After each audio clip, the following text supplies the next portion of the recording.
Yeah, cities across Colorado and the country have been using them for years, but in Denver, transportation officials say they needed to first change a city ordinance before they could move forward, and they spent more than a year studying how to roll out the program.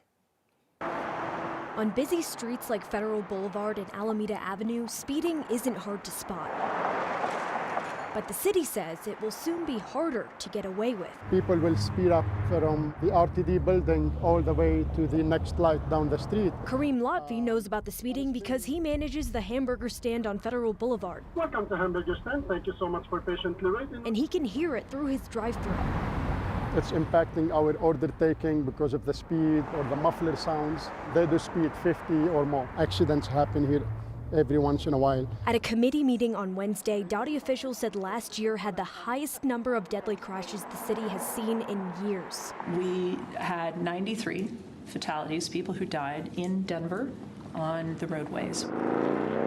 At that meeting, Dottie said they will be implementing Denver's first permanent speed cameras along Federal Boulevard and Alameda Avenue, where business owners there say things are just as bad in some areas. I grew up in this neighborhood, so a lot of I've seen it change and escalate, unfortunately. Nikki Phillips says her family has run their restaurant, Pete's Central One, on Alameda since 1998. It's a little scary occasionally here, but like I said, I feel better because we're kind of between a couple of stoplights. Speed cameras probably would help. Some city council members raised concerns about how speed cameras might affect drivers in lower income neighborhoods where some of the corridors are located.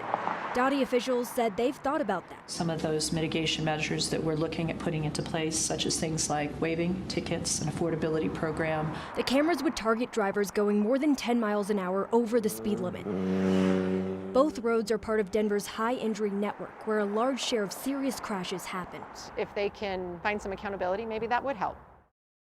The city so far hasn't announced where exactly or how many cameras would be installed just yet, but the program still needs final approval from City Council. Dottie did say the ordinance could come before Council in the coming weeks. Ria Jha, 9 News.